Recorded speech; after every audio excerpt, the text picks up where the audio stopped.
Hey everyone, I'm Jenni Knight. And I'm Hoar. And you're watching Talk of the Town.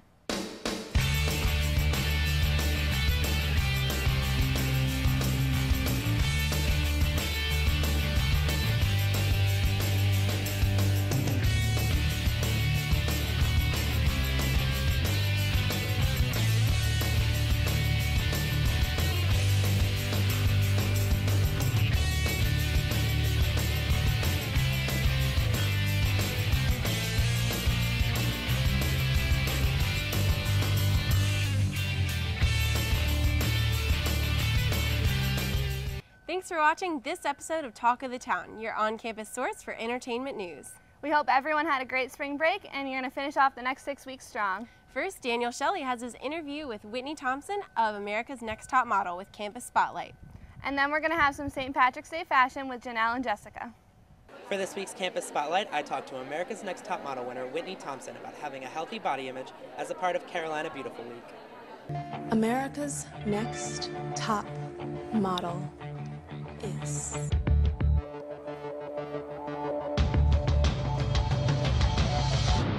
Whitney! It's been 4 years since Whitney Thompson was crowned the 10th winner and the first plus-size winner of America's Next Top Model, and she's been busy ever since. Modeling all over the world. I'm signed with Wilhelmina and a few other agencies internationally, and I started my own jewelry and candle company called Supermodel. I'm a spokesperson for the National Eating Disorders Association. I am a vice president of a clothing company that's eco-friendly called Alley Style, based in Toronto. And I also just launched a dating website for plus-size girls. Whitney came to the Russell House Ballroom on February 21st to speak on having a healthy body image and what it's like to be a plus-size model in the thin industry as a part of Carolina Beautiful Week. For those of you who didn't get a good look, this is what plus-size looks like. The average American woman is a size 14, but in the modeling world, 6 is considered plus size, and 4 is normally considered too fat to be a model. Whitney has used her America's Next Top Model title to spread her message about having a healthy body image. Healthy is being the best that you can be in mind, body, and spirit. It is everything in moderation. It is a balance. It's working out. It's eating right, but not all the time. Whitney said that a majority of the models that are on the runways now are between the ages of 14 and 16 before their bodies have fully developed. This causes girls to believe that's what they should look like and pressures them to go on diets as early as 8 years old. According to the National Eating Disorder Association, in the United States, there's currently at least 10 million females and 1 million males struggling with an eating disorder. It's not just models, but the media pressures all of our celebrity role models to be thin. I think the media is everything. When we think of how we view ourselves, we're looking at these magazines and the movie stars and everyone everywhere and trying to compare ourselves to that, and it's just completely unrealistic. Not only is the media pressuring people, but it's also their peers. They're being pressured to believe that you aren't beautiful unless you look a certain way. But I think it's important to really focus on yourself and not compare yourself to other people. Be the best you that you can be. If you want to see the full interview with Whitney, it will be on the SGTV website and YouTube page. Reporting for Talk of the Town, I'm Daniel Shelley. Hi, I'm Janelle Williams. And I'm Jessica Nettles. And this is Fashion 411 with Talk of the Town. All right, you guys, on today's segment, we're going to show you how to incorporate a little bit of green into your wardrobe just in time for St. Patrick's Day. That's right, Jessica. And we're not talking about over-the-top green. We're talking about pieces that will have you looking cool, calm, and collected. Take a look. All right, you guys, first off, we want to take a look at our tops. Now, ladies, you can choose from blazers or cardigans. Here in this picture, we have a lady pictured in a green cardigan that she paired with a nice flowy skirt and a simple top.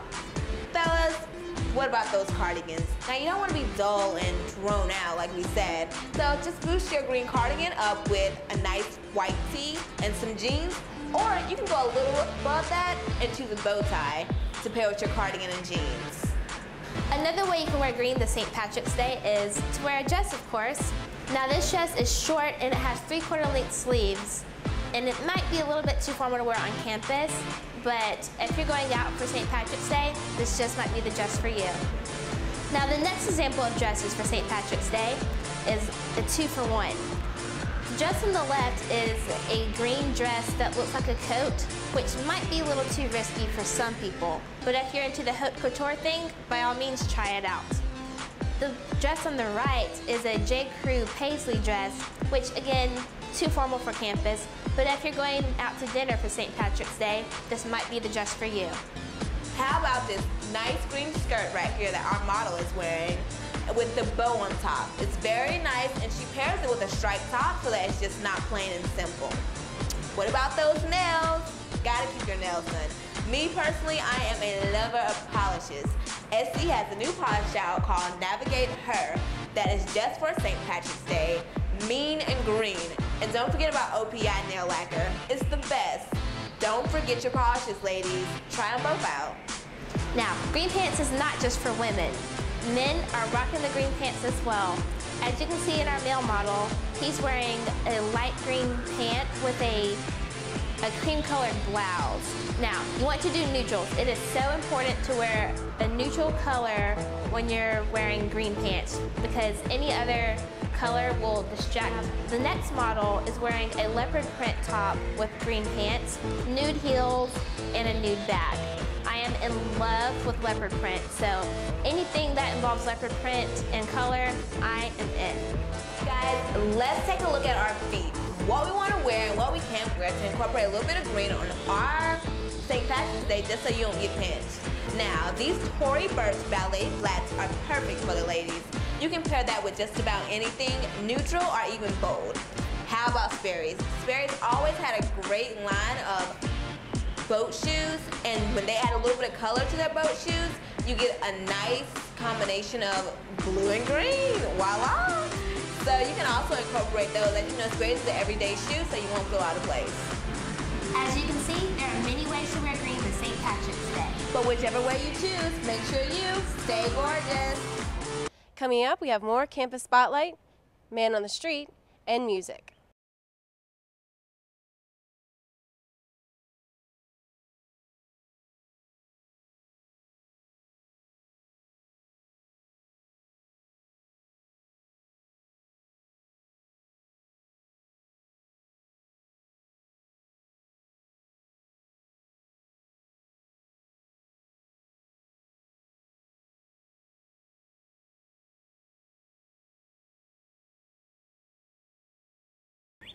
Looking at fashion from a different perspective, we have Ashley with Campus Spotlight. Carolina Productions and Student Help Services put on the 5th annual Project Condom Fashion Show, Tuesday, February 28th. Student models wore dresses made from condoms for a panel of judges to pick the best dress.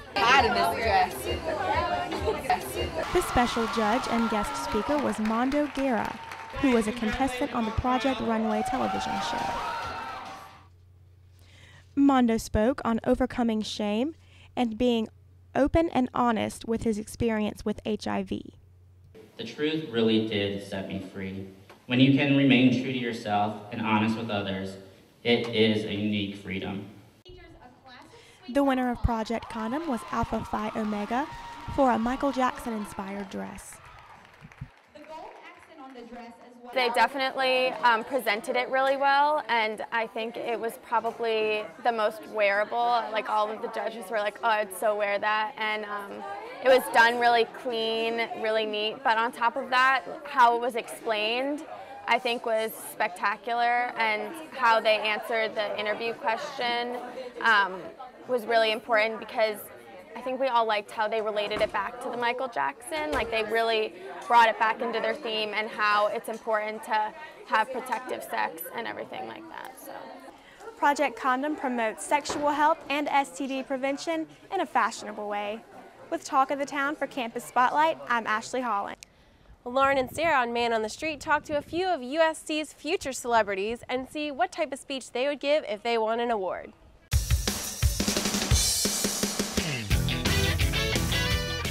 What's up, USC? You're here with Man on the Street. I'm Lauren Hoar. And I'm Sarah Ferraro. And today we're hanging out on the Russell House patio. And with award season in full swing, we're asking students if they won an award, what would their acceptance speech sound like? Let's check out the nominees. Thank you for this award. Really nervous. Don't get to do this a lot. Kind of a big deal. Mom, I love you. Shout out to God as well. I'm just really nervous. I'm sorry. I would ask myself WWBPD, which is what would Brad Pitt do? Thank you so much. I know that I deserve this award, but It's very kind of you all to recognize that. Well, first and foremost, I would like to thank God. I would also like to thank my family and my friends for supporting me in this, and I would just like to thank all the directors and everybody else that worked on this film with me. And, oh gosh, it's just so special. It's just a really big night for me, and just thank you to everybody. I would thank my mom and my dad and Lauren, she was on my Hall Government last year, and Leslie, who's standing over there, and Cocky. I would thank God first off. I'd also thank my parents, my brother, all my friends, my buddy Bola, my friend Andy, all my soccer coaches. Well, if I won an award, I would thank no one else but myself, because I am the best at what I do. And the award for Best Segment Host goes to Lauren Hoar. Oh my gosh.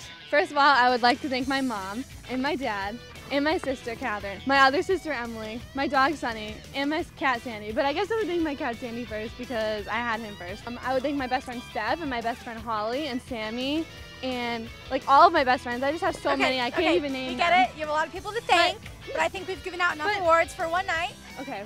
For Man on the Street, I'm Sarah Ferraro. And I'm Lauren Hoare, and I just want to thank. Up next, we have Anna and Andy covering music. Stay tuned. I'm Anna. And I'm Andy. And we're here to bring you all the music news for Talk of the Town. March 9th marked the 15th anniversary of Notorious B.I.G.'s death. To commemorate his friend's legacy, fellow bad boy rapper P. Diddy plans to re-release B.I.G.'s last album, Life After Death. A release date has not been set. Just weeks after announcing his spring 2012 tour dates, John Mayer has canceled his upcoming tour due to problems with his vocal cords. The singer says that although he may be sidelined for a while, his new album, Born and Raised, is still slated to be released on May 22nd. Hey all you pop punk fans, listen up. Motion City's Soundtrack is heading back to the studio to hopefully release an album in June. This is the follow-up to their 2010 album, My Dinosaur Life. The Maybach that Jay-Z and Kanye West drove for their Otis music video is now considered a piece of art. The car sold at auction for $60,000, considerably less than its pre-Kanye West value of $350,000. Experts say the car was devalued due to extensive modifications, making it no longer street legal. I'm Anna. And I'm Andy. See you next time. Coming up, we have Gamecocks in the Kitchen, movies, and gossip.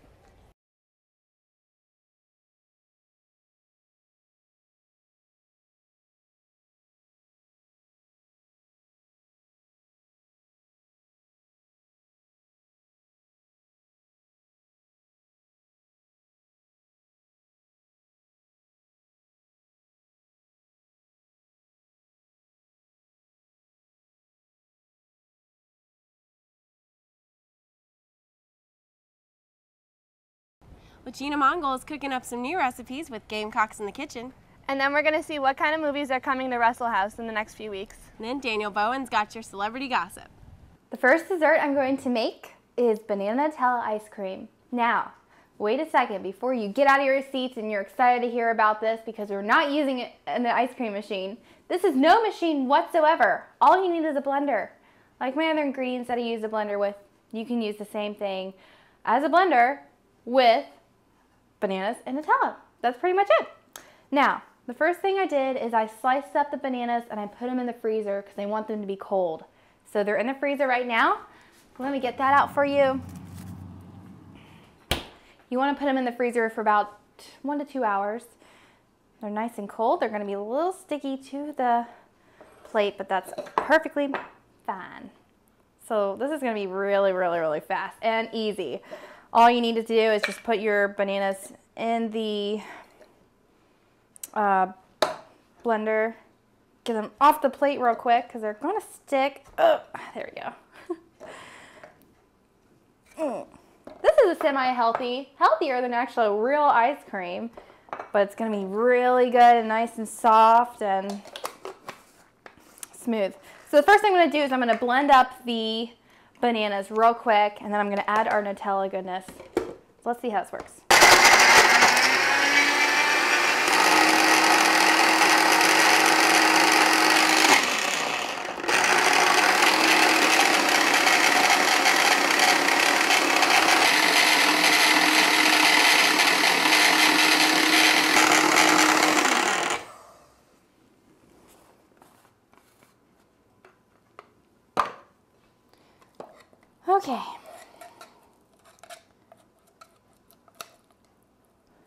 You might have a little bit of issues at home sometimes.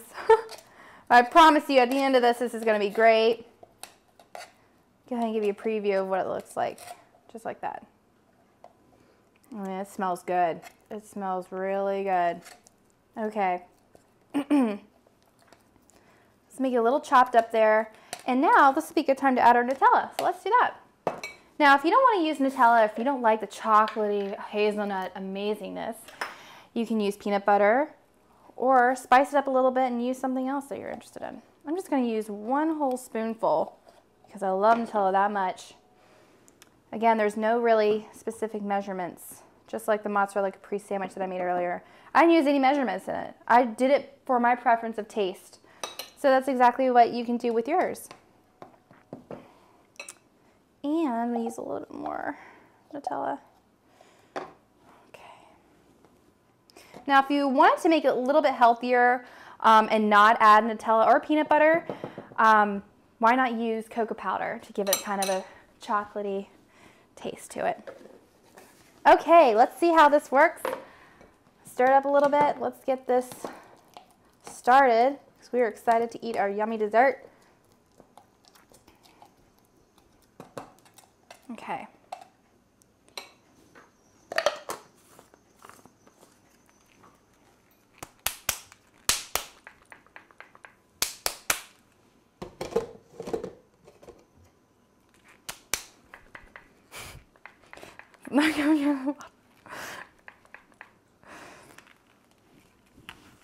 We're having issues with our blender.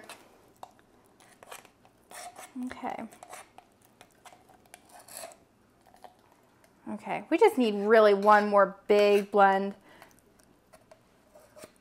And then we should be ready to go.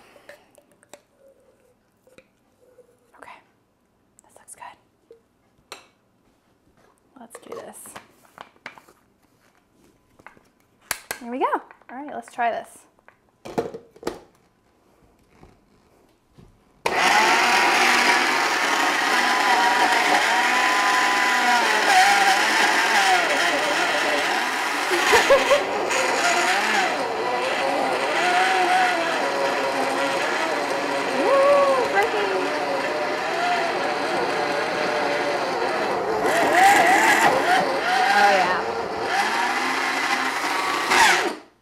We're ready. All right, this is gonna be great. Oh yeah, look at that. All right, let's serve it.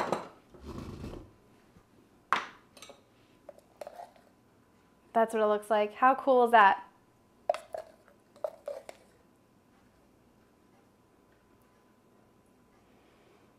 Amazing thing is about it, if you have a lot more, certainly serve it. Or put it in the freezer, and then it will really look like real deal ice cream. This is kind of look like it's moussey, but I promise you it's going to taste just like ice cream. Let's have a taste. Nutella is wonderful and strong. It's really, really good. I can't even tell there's bananas in it because it just tastes just like really, really good. It's really good. It's nice and cold because I did freeze the banana. Has a great texture to it. Looks just like ice cream. Healthy and easy dessert for you. Hope you enjoy. Hi, I'm Gabby Zabrano, and this is Movies with Talk of the Town. As we previously mentioned, this weekend, Anonymous and the Sitter will be playing from March 15th through the 18th. And next weekend, Russell House is bringing us 2 more hit movies, J. Edgar and New Year's Eve, and they will be playing from March 22nd through the 25th. Here's a look. Our first movie, J. Edgar, is a biographical dramatic film directed by Clint Eastwood that will be showing at 6 p.m. The film centers around Leonardo DiCaprio's character, J. Edgar Hoover, the director of the FBI and the face of law enforcement for almost 50 years. He was a man that was both admired and feared, and one that held secrets that would have ruined his image, his career, and his life. You rise to be the most powerful man in the country. Our next film, New Year's Eve, will be playing at 9 p.m. The movie was produced by the same people who created the movie Valentine's Day. New Year's Eve has a similar premise that deals with a lot of interlacing storylines, all during one of the biggest days of the year. As if that weren't enough, the movie is also filled with some of today's most talented actors, and they will have you both laughing and crying. This has been Movies with Talk of the Town. I hope you enjoyed and you go out to see these incredible movies. Have a great weekend.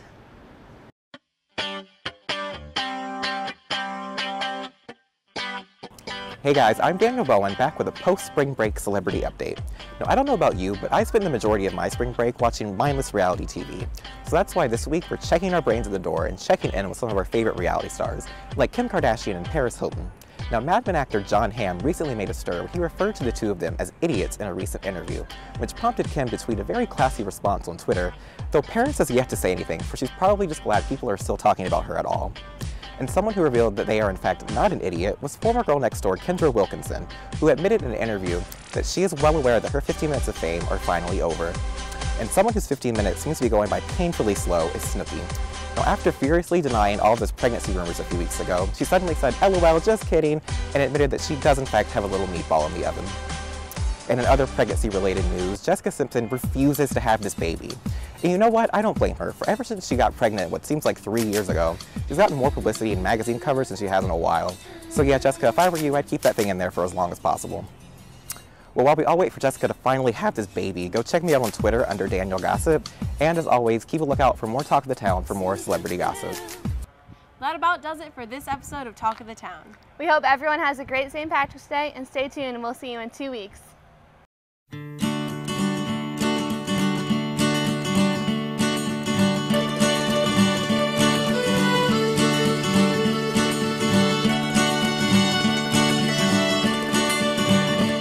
If I ever leave this world alive, well, thank you for the things you did in my life.